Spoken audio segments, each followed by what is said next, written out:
ശൈത്യകാലം ആരംഭിച്ച ഒമാനിൽ ഇനി ക്യാമ്പിംഗുകൾ സജീവമായി തുടങ്ങും. പ്രകൃതി ആസ്വദിച്ച് രാത്രികളിൽ മരുഭൂമിയിൽ തമ്പടിക്കുന്നവർ നിരവധിയാണ്.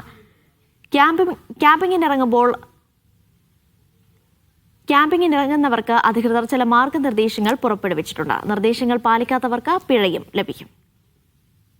ഒമാനിൽ ഇപ്പോൾ തണുത്ത കാലാവസ്ഥയാണ്. ദേശീയ ദിന അവധി കൂടി ലഭിച്ചതോടെ കുടുംബങ്ങളും കൂട്ടായ്മകളും ക്യാമ്പിങ്ങുകൾ തിരഞ്ഞെടുക്കുന്നുണ്ട്. പർവ്വത പ്രദേശങ്ങൾ ഇഷ്ടപ്പെടുന്നവർ ജബൽ അഖ്ദർ, ജബൽ ഷംസ് തുടങ്ങിയ ഇടങ്ങൾ തിരഞ്ഞെടുക്കുന്നത് കാണാം. ബീച്ചിൽ മനോഹരമായ രാത്രികൾ ചെലവഴിക്കാൻ ഇഷ്ടപ്പെടുന്നവർക്ക് റാസൽ ഹദ്, തെക്ക് സലാല, മുക്സൈൽ അല്ലെങ്കിൽ മസീറ ദ്വീപ് എന്നിവയുമുണ്ട്. മരുഭൂമിയിലാണ് ക്യാമ്പിംഗ് ആഗ്രഹിക്കുന്നതെങ്കിൽ റിമാൽ അൽ ഷർക്കിയ, റോബാൻ കാലി എന്നീ പ്രദേശങ്ങളാണ് കൂടുതൽ പേരും തിരഞ്ഞെടുക്കുന്നത്. അതേസമയം ക്യാമ്പിങ്ങിനൊരുങ്ങുന്നവർക്ക് അധികൃതർ ചില നിർദ്ദേശങ്ങൾ നൽകിയിട്ടുണ്ട്. ആരോഗ്യം, പരിസ്ഥിതി, സുരക്ഷ, നഗരത്തിൻ്റെ സൗന്ദര്യം സംരക്ഷിക്കൽ തുടങ്ങിയവ കണക്കിലെടുത്താണ് നിർദ്ദേശങ്ങൾ നൽകിയിരിക്കുന്നത്. പെർമിറ്റില്ലാതെ ക്യാമ്പ് ചെയ്താൽ പിഴ ചുമത്തും. സൈറ്റ് വൃത്തിയായി സൂക്ഷിക്കണം. ക്യാമ്പിങ്ങിന് ശേഷം ഒരു അടയാളവും അവശേഷിപ്പിക്കരുത്. അധികാരികളുടെ ദിശാസൂചനകളും നിർദ്ദേശങ്ങളും പാലിക്കണം. നിയന്ത്രിതമോ അപകടകരമായ പ്രദേശങ്ങളിലേക്ക് കടക്കരുത്. സൈറ്റിൽ ഒരു തരത്തിലുമുള്ള നിരപ്പാക്കലും അനുവദിക്കില്ല.